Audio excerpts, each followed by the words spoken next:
중학교랑 고등학교랑 가장 큰 차이는 양이랑 난이도거든요. 양과 난이도. 중학교 3년 내내 배운 걸 고등학교 한 학기? 갑자기 양이 늘어나고 갑자기 내용이 너무 어려워져 버리니까 적응을 못하고 그거에 알맞게 계획을 세우지 못하면 이제 무너지게 되는데, 사전에 대비를 하려면 어떤 방향이 가장 현명할까요? 사실 가장 좋은 방법이라고 제가 생각하기에는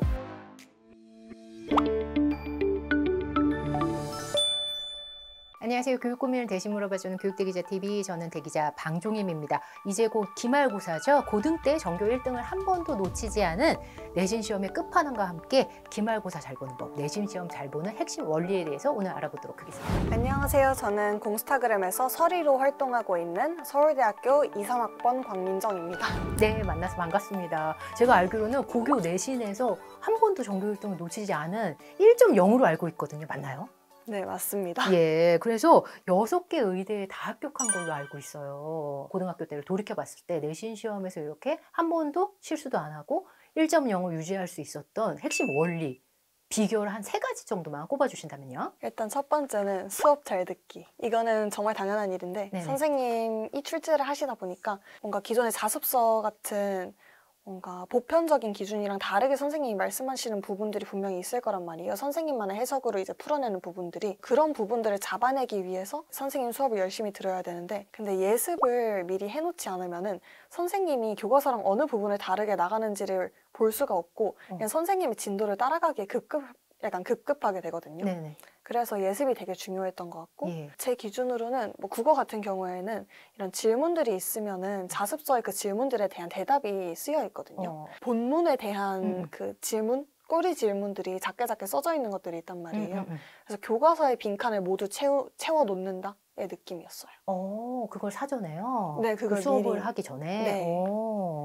그러면 수업을 이렇게 준비를 하고 수업 때는 어떤 부분을 중점을 뒀어요? 그래서 이제 옮겨놨던 부분들이랑 선생님이 말씀하신 부분들이랑 다른 부분이 있으면 이제 그걸 다른 색깔 펜으로 체크를 해가면서 거기에 집중을 하는 거죠. 그런 다음에 끝난 다음에는요? 수업이 끝난 다음에는? 끝난 다음에는 이제 선생님께 그거에 대해서 질문을 드리러 가는 거예요. 아, 질문을 했어요? 이제 선생님이 너무 좋아하셨겠네요. 선생님들은 선생님마다 좀 다른가요? 선생님들 거의 좋아하시긴 하셨어요. 네네. 이제 수업이 끝나고 선생님한테 질문을 드리는 과정에 있어서는 기본적으로 자습서에 있는 부분하고 선생님이 말씀하신 부분이 뭐 다른 게 사실 그렇게 크게 다른 부분이 아닐 수도 있지만 뭐 고전시가나 뭐 특별히 국어 같은 과목에서는 선생님의 자의적인 해석에 따라서 문제의 답이 바뀔 수도 있는 부분이니까 그런 부분에 있어서는 조금 더 꼼꼼히 선생님한테 여쭤보려고 했고, 정확하지 않은 부분을 질문했다가 포인트인 것 같아요. 조금이라도 헷갈리거나 뭔가 조금이라도 이게 시험에 나오면은 살짝이라도 헷갈릴 것 같다 하면은 무조건 물어봤던 것 같아요, 선생님들께. 그러면 그게 적중된 부분이 있어요? 그렇게 해서 적중된 부분이 서술형에서도 없을 수가 없죠. 그만큼 많이 질문해요. 네. 수업 시간마다 이제 질문 적어도 하나씩 선생님께 하는 걸 목표로 했으니까. 선생님께 질문 드리는 게 어떤 효과가 있다고 생각해요? 선생님께 질문을 드리려면 우선 수업 시간에 정말 열심히 집중을 해야 되거든요. 아니면 질문할 거리가 안 나와요.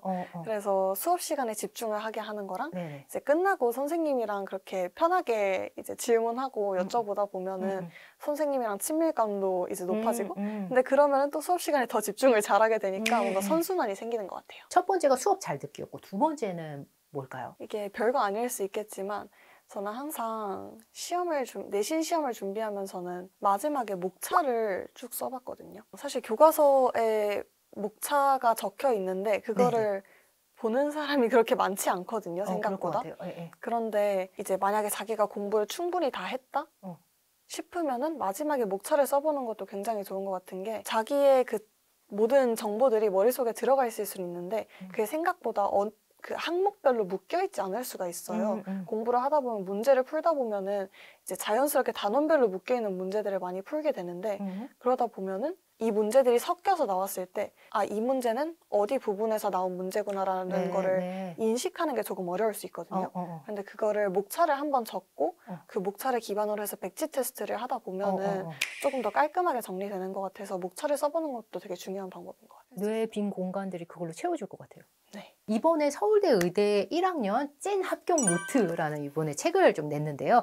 그런데 제가 알기로는 합격 노트가 아니라 고등학교 때 실수 노트를 좀 작성한 걸로 알고 있거든요. 어떤 얘기일까요? 우선 제가 이번에 작성한 합격 노트는 제가 고등학교 3년간 그리고 대학을 합격하고 나서 공스타를 통해서 또는 지인들을 통해서 받았던 다양한 질문들에 대해서 조금 더 자세하게 설명하고 싶어서 이런 기회를 받게 되었던 것 같고 네. 내용은 뭐 어떻게 공부를 했고 어떤 마음가짐으로 공부에 임했고 어떻게 생활을 관리했는지까지 제 개인적인 경험을 되게 많이 썼던 것 같아요. 네네. 근데 그거랑 다르게 이제 고등학교 때 고등학교 썼던 실수 노트는 제가 했던 다양한 실수들을 이제 과목별로 유형화를 해서 기록을 해서 같은 실수를 반복하지 않도록 이제 썼던 내용인데 오답 노트처럼 기존의 문제까지 다시 다 쓰는 거는 어떻게 보면 비효율적이라고 느껴질 때가 있어서 이렇게 실수 노트를 활용하게 되었던 것 그럼 같아요. 이를테면 실수 노트가 예시를 좀 들어줄래요? 근데 꼼꼼하게 할 수 있었던 것 자체가 실수 노트랑 이제 시험 직전에 가져가는 실수 노트에는 제가 항상 행동 강령도 같이 써놨거든요. 행동 강령이 있어요? 네, 뭘까요? 그래서 네. 이제 뭐 계산 실수 자주 틀리는 것들이 있으면은 그걸 써놓고 아 이건 틀리지 말아야겠다라고 생각을 하고 그 옆에는 항상 뭐 시험 전에는 뭐 기도를 한다든지 아니면 시험 시간에는 항상 맨 마지막 장에 뭐 몇 번 문제까지 있는지 확인하기 그런 식으로 뭔가 행동 강령들을 많이 써놨던 것 같아요. 그래서 그거를 딱 보고 그거에 따라서 이제 시험을 보면은 뭔가 루틴이 생기는 거잖아요. 네, 네, 그래서 그렇죠. 어느 부분은 실수를 줄이는 데 기여했던 것 같아요. 자체적으로 뭐 기출문제를 풀거나 할 때도 보통 시간을 재고 풀잖아요. 뭐 그런 연습을 하면서 이제 뭔가 다음에는 이러지 말아야겠다라고 생각했던 부분들을 까먹지 않게 어디에 적어놓는 게 되게 중요했던 것 같아요. 적어놓는 거. 그 적어놓는 거의 대표적인 게 플래너잖아요. 플래너를 좀 제가 알기로는 활용을 많이 한 걸로 알고 있는데 플래너를 좀 활용했었을 때 민정학생만의 특별함 아니면은 그 원칙 그런 부분 있으면 좀 알려줄래요? 플래너를 활용할 때 사실 뭔가 특별한 원칙이라기보다는 뭔가 최대한 꾸준히 자세하게 쓰는 게 가장 네네. 중요했던 것 같아요. 네네. 플래너를 갖고 온 걸로 알고 있거든요. 좀 보여줄래요? 국어도 뭔가 하나하나별로 네. 하나하나 따로 이렇게 항목별로 적었고 옆에도 음. 제가 언제부터 언제까지 공부를 했고 뭐 얼만큼 공부를 했는지 네. 이런 것도 써놓고 뭐 크로녹스 뭐 이런 교재 같은 경우에도 네네. 뭔가 그냥 단순하게 뭉뚱그려서 어디서부터 어디까지 문제를 푼다 이게 아니라 어디서부터 어디까지 문제를 풀고 그거를 오답을 하고 그 다음에 뭘 한다 이런 식으로 이걸 써놓은 게 제가 어떤 순서로 할 건지 그런 것들까지 해서 되게 자세하게 쓰려고 노력했던 거예요. 그러면은 중학교 때부터 지속적으로 이렇게 전교 1등을 한 건가요? 아니면 고등학교 때? 저는 중학교 때부터 지속적으로 중학교 때부터요? 네. 그러면 중학교 때부터면 계속 중학교 때도 내신이 거의 전교 1등을 유지했던 건가요? 중학교 때도 높은 성적을 유지하긴 했었어요. 그럼 어떤 좀 특별하게 계기가 있었던 건 아니고요? 특별하게 계기가 있었다기보다는 예. 그냥 쭉 공부를 잘하고 싶어 했던 것 같아요. 그 내신 시험은 중간고사, 기말고사라고 정해져 있는 시간이 있지만 평소에 문득문득 생기는 이 수행평가는 또 어떻게 대비를 좀 했어요? 사실 이제 학교마다 선생님마다 수행평가를 이제 미리 공지를 보통은 해주시고 그러다 보면은 사실 언제 할지 뭔가 대략 대충 알아요? 네, 대략은 이제 느낌이 오니까 그거를 한 달짜리 이제 만약에 내신 기간이 아니면 그게 갑자기 나와도 대비를 할 수 있는 있어요. 충분한 시간이 있는데 내신 기간에 그게 나오면은 사실 쓸 수 있는 시간이 그렇게 많지 않잖아요. 그래서 저는 내신 한 달 동안에는 엑셀로 그냥 달력을 만들어서 거기에 수행평가든 뭐 학교 행사든 그냥 싹 적어서 그거를 보면서 이제 그러면은 이날은 시간이 없으니까 그 전전날에 미리 공부를 해서 미리 선생님께 뭐 여쭤봐야겠다 이런 식으로 미리미리 큰 틀로 보고 계획을 세웠던 것 같아요. 학교 행사도 많이 참여를 했어요? 학교 행사도 대부분 다 참여했던 것 같아요. 하다못해 그 저자와의 대화 하나를 가서 이제 그거랑 연결을 해가지고 그럼 이 책에 대해서 읽어보고 싶은데 하면 그 책을 뭐 독서록으로 쓸 수도 있는 거고 결국 학교 활동을 함으로써 읽는 거는 없다고 봐서 시간 관리를 참 잘했던 것 같아요. 시간 이렇게 다 관리. 참여를 잘한 거 보니까. 사실 고등학교는 시간 관리가 싸움이죠. 거의 다인 것 같아요. 정말. 그냥 생활 관리라든지 컨디션 관리 이런 부분도 마인드적인 관리 이 부분도 중요하다고 생각하거든요. 그 부분에 대해서 어떻게 생각해요? 저는 네. 컨디션 관리에서 제일 중요했던 거는 정말 수면이었던 것 같은데 수면이에요. 제가 잠에 좀 약해서 잠을 많이 못 자면은 진짜 피곤해하고 공부에 집중도 못하고 그러거든요. 그러다 보니까 이제 잠 시간이 줄어들면은 아무것도 못하는 거예요. 근데 잠 시간을 줄이지 않기 위해서는 깨어있는 시간에 정말 시간을 열심히 쪼개 쓰고 이제 집중도 열심히 하고 해야 하는데 그것뿐만 아니라 이제 컨디션 관리, 이제 잠에 방해가 될 수 있는 뭐 카페인이 든 음식들도 안 먹고 뭐 인공조미, 뭐 MSG 너무 많이 든 음식들도 먹으면 졸리잖아요. 그래서 그래요? 그것도 치킨 같은 것도 졸려요? 치킨, 떡볶이 이런 것들도 잘 안 먹고 그랬던 것 같아요. 컨디션 관리를 위해서요? 네, 너무 졸리니까 그걸 먹으면 공부를 못 하니까. 오히려 카페인 먹어야지 집중이 더 잘 된다는 건 아니고요. 근데 카페인을 제가 카페인에 조금 약한 타입이라 카페인 먹으면은 뭐 고등학교 때는 이제 심장도 아프고 약간 심장도 빨리 뛰고 그래요. 좀 안 좋은 영향들이 좀 빨리 느껴지다 보니까 카페인을 먹으면 밤에 잠을 못 자는데 그럼 수면 패턴이 망가지는데 그럴 바에는 차라리 그냥 일찍 자고 일찍 일어나서 뭔가 몸을 상쾌하게 만드는 게 훨씬 나을 거라고 생각했어요. 그러니까 제가 이 책을 보니까 에너지 드링크라든지 커피도 거의 마신 적이 없다고. 고등학교 내내 마신 거 다 합쳐도 진짜 한 컵도 안 나올 거예요. 평소에 그래도 뭐 여름에 더울 때 뭐 졸릴 순간이 있을 거잖아요. 그럴 때는 어떻게 잠을 좀 떨쳤어요? 그럴 때는 이제 만약에 학교에 있는 거면은 최대한 이제 쉬는 시간을 활용하려고 했고, 왜냐면은 점심시간에 자지 않은 이유는 점심시간은 잠을 자기 시작하면은 되게 오래 자잖아요. 그러니까 점심시간 시간 자체가 기니까. 근데 쉬는 시간에는 자고 이제 선생님이 다음 선생님이 들어오시면 애들을 깨워요. 그래서 이제 자는 시간이 정해져 있단 말이에요. 그래서 최대한 쉬는 시간 활용하려고 했고, 그 대신 더 피곤할 수도 있잖아요. 조금밖에 못 잤으니까. 쉬는 시간에 자야 할 정도로 피곤하면은 그만큼만 자도 굉장히 도움이 많이 그 돼요. 5분, 10분도 도움이 돼요? 네. 와, 1시에 자고 7시에 일어났다고? 네, 늦어도 1시에 자고 7시에 일어나고. 그거는 내신 기간에도 변함이 없었어요? 네, 그냥 쭉 그랬던 것 같아요. 학교를 갔다 오면은 되게 기가 많이 빨렸거든요. 그래서 학교를 갔다가 학원을 가기 전에 보통 한 1시간 정도 여유 시간을 뒀는데 그 시간 안에 집에 와서 밥 먹고 쪽잠 자고 학원을 갔단 말이에요. 근데 이제 너무 피곤하면은 밥 먹는 시간을 줄이고 잠을 잔다. 그럼 좀 이따가 배고프잖아요. 그러면은 이제 갔다 와서 과일 먹으면서 공부하면 되니까. 역시 우등생이랑 다른가 봐요. 저희는 무조건 먹어야 되거든요. 사실 졸음이라는 게 진짜 한순간에 찾아오잖아요. 그래서 뭔가 조금이라도 몸이 무겁다? 약간 나른할 것 같다? 싶으면은 일단 뒤에 나가서 선책상에서 공부를 했던 것 같아요. 스스로를 잘 알았던 친구인 것 같아요. 어떻게 해야지 더 집중할 수 있는지를 아는 친구라는 생각이 드는데요. 민정 학생 좀 어려웠던 순간, 슬럼프가 있었었나요? 고등학교 첫 시험을 봤을 때 과학이 조금, 그러니까 다른 과목은 다 정말 잘 봤는데 이제 그래서 이제 자만하다가 마지막 과목인 과학에서 좀 많이 미끄러져서 이제 점수가 좀 낮았는데, 그런데 이게 슬럼프라고 하기에는 애매한 게 최대한 슬럼프를 슬럼프라고 규정하지 않으려고 했거든요. 왜냐하면은 제가 힘들다는 거를 인지를 하더라도 그걸 뭔가 슬럼프로 규정하는 순간 그 시기가 되게 오래 갈 거라고 생각했어요. 그럴 저는. 수 있죠. 뭔가 나는 슬럼프니까 이 정도는 힘들어도 괜찮아. 이 정도는 조금 쉬어져도 괜찮아라는 생각이 들 것 같아서 그냥 힘들더라도 그냥 해야 하는 만큼은 꾸준히 계속 하고 그러다 보면 또 어느 순간 기분이 또 괜찮아져 있고 하다 보니까. 그럼에도 불구하고 일상에서 조금 힘든 순간에는 좀 도움을 받았던 분들이 있을까요? 뭐 부모님일 수도 있고 선생님일 수도 있고 친구일 수도 있고. 저는 부모님이랑 보내는 시간이 이제 고등학교 때 이제 집에서 계속 학교를 다니다 보니까 고등학교 때 부모님이랑 보내는 시간이 생각보다 많았는데 저는 집에서 공부했거든요. 그래서 부모님이랑 보내는 시간이 많았는데 이제 사실 공부하다가 그냥 힘들면은 밖에 나가가지고 엄마랑 한번 안고 그러고 다시. 왜 갑자기 안 와요? 그냥 따뜻한 정을 느끼고 싶어.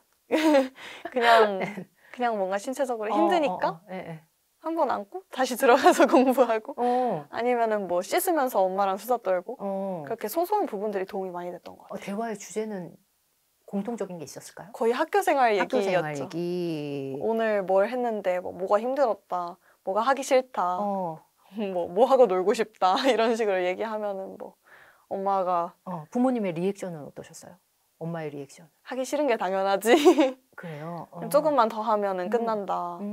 뭐 그러면 이번 시험 끝나고 뭐라도 하러 가자, 뭐 카페라도 가자 이런 식으로. 부모님이 학습적인 부분이나 정서적인 부분에서 어떤 부분에서 도움을 주셨다고 생각해요? 학습적인 부분에 있어서 만약에 제가 뭐 어느 과목이 부족해가지고 뭐 이거를 학원을 다니고 싶거나 뭐 추가적으로 뭐 문제를 풀어보고 싶은데 제가 그걸 찾아볼 시간이 사실 그렇게 많지 않잖아요.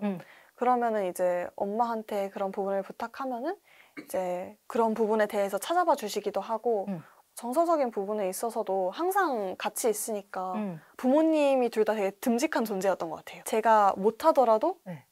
가서 위로를 받을 수 있고 제가 잘하더라도 가서 자랑할 수 있고 항상 거기 계시니까 뭔가 심리적으로 제 중심이 됐던 것 같아요. 그래서 집에서 공부했나 봐요. 네. 학원보다도. 네, 학원이나 뭐 밖에서 친구들이랑 공부하는 것보다 집에서 공부하는 게 기도 덜 빨리고 체력도 덜 소모되고 심리적으로도 되게 안정감이 있었던 것 같아요. 그 전에 초등학교, 중학교 때 혹시 학습적인 뭐 습관이라든지 제가 봤을 때는 학원보다도 자기주도적인 습관이 있었던 것 같은데 이 부분에서 좀 도움을 주셨던 부분이 있을까요? 이제 초등학교 때도 당연히 이제 공부랑 숙제 다 하고 놀아라라는 거는 이제 엄마랑 항상 루틴. 같이 있으니까 이제 그런 루틴 정도는 잡아주셨고 중학교 올라갔을 때도 시험을 계획을 세우는 부분은 그러니까 중학교 첫 시험에 대해서 이제 계획을 세울 때 아버지가 되게 많이 도와주셨거든요. 그래서 뭔가 한 달을 기점으로 해서 뭐 내신을 언제부터 어떻게 준비를 해야 되는지 제가 아까 말했던 뭐 문제집 처음 2주에는 문제집을 풀고 그 다음 2주에는 뭐 회독을 돌린다 이런 부분들도 다 아빠가 가르쳐 주신 부분이고 아버님은 어떻게 그렇게 잘 아셨을까요? 아버지도 이제 내신을 하셨었으니까 아, 네. 공부를 잘 하셨나 본데요. 그래가지고 네. 그런 부분들도 이제 아빠한테 배우고 너는 이런 음식을 먹으면 피곤해 하더라 뭐 이런 식으로 생활 습관을 잡으면 피곤해 하더라 이런 것들을 다 알려주시고 그랬죠. 많은 학생들이요. 중학교 때까지는 성과가 어느 정도 나오다가 고등학교 때 무너지는 친구들이 너무 많은 것 같아요. 초중등 때 우등생이 그래서 고등 때 사라진다 이런 얘기 너무 많거든요. 혹시 체감하는 부분이 있으면 왜 그렇다고 생각하는지. 사실 중학교랑 고등학교랑 가장 큰 차이는 정말 그 양이랑 난이도거든요. 양과 난이도. 그래서 네. 어쩔 수 없이 진짜 중학교 3년 내내 배운 걸 고등학교 1년 한 학기? 진짜 그 정도로 이제 네, 갑자기 양이 늘어나고 갑자기 내용이 너무 어려워져 버리니까 특히 어떤 과목일까요? 수학이 가장 수학이 가장 심하긴 하고 과학 같은 경우에도 뭐 중학교 3년 내내 물리, 화학, 생물, 지학 이거를 다 기초를 배워놨는데 그걸 갑자기 한 학기나 뭐 1년 안에 그 과목을 전체 다 심화해서 배워버리는 거잖아요. 그러다 보니까 이제 3년 내용을 하나로 합친 거나 마찬가지인데 그 양이랑 난이도에 적응을 못하고 그거에 알맞게 계획을 세우지 못하면 이제 무너지게 되는데 그 한 번 무너짐을 경험하고 나니까 그냥 포기를 해버리는 경우도 있는 것 같아요. 한번 잘 미끄러지면. 네, 한번 미끄러지면은.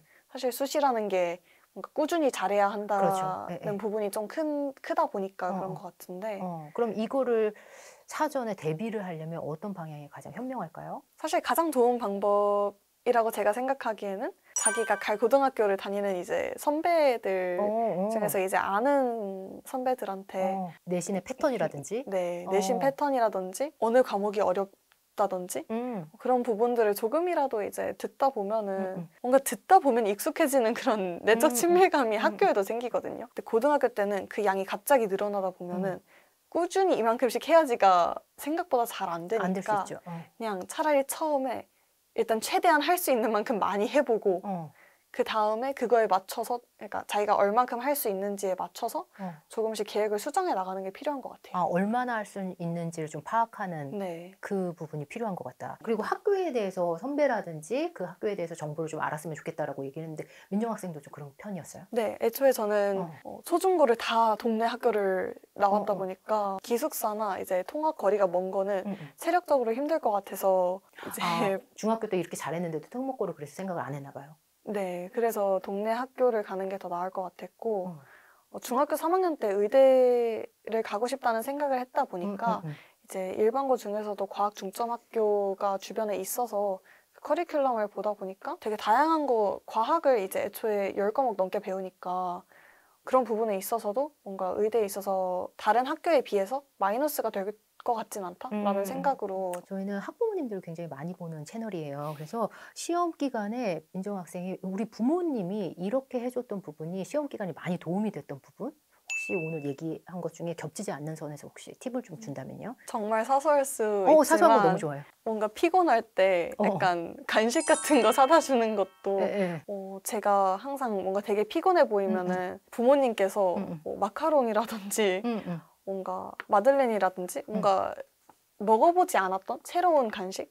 사실 수험생은 이제 자기 생활 안에서 변화를 주기가 그렇게 쉽지 않으니까 그렇게 소소한 거로라도 변화를 주려고 해주셨는데 그런 부분들이 생각보다 되게 도움이 많이 됐던 것 같아요. 그래요? 감동받았어요? 네, 감동받았어요. 박민정 학생의 조언이 내신 때문에 어려워하는 많은 학생들에게 귀하게 다가갔을 것 같습니다. 장시간 함께해 주셔서 감사합니다. 대기자 TV